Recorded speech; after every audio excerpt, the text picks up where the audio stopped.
Haripura causeway પાણીમાં ગરકાવ થયો। ઉકાઈ ડેમમાં પાણીની આવક વધતા ડેમના 11 દરવાજા ખોલવામાં આવ્યા।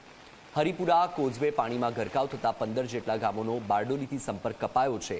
ખંજરોલી, ઊન, કોસાડી, ગોદાવાડી ગામના લોકોને મુશ્કેલી। ગ્રામજનોને મુખ્ય મથક આવવા માટે 25 કિલોમીટરનો ચક્રાવો ફરવો પડશે। તંત્રએ બ્રિજ પર બેરિકેડ્સ મૂકીને બંધ કર્યો છે।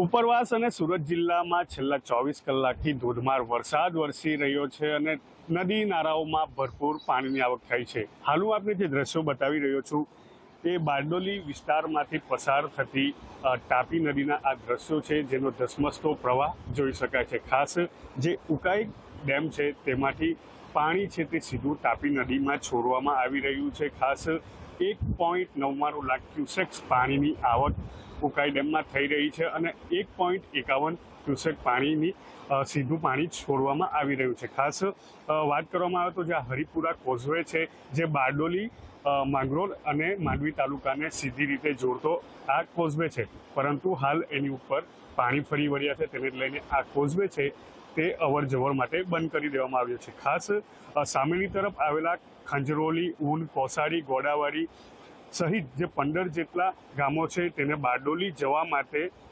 25 થી 20 કિલોમીટરનો ફેરાવો ફરવો પડશે, કારણ કે સીધો સંપર્ક છે તે તૂટી ચૂક્યો છે।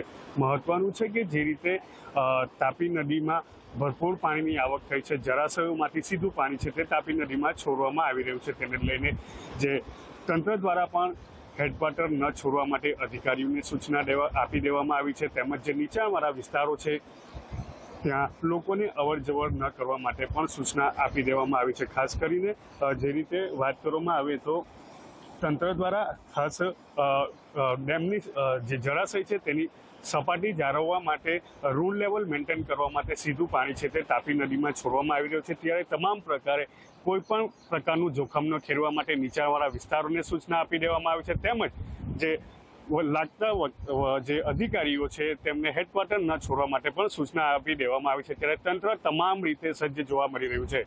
સંદીપ વસાવા, ઝી મીડિયા, બારડોલી, સુરત। વાત કરીએ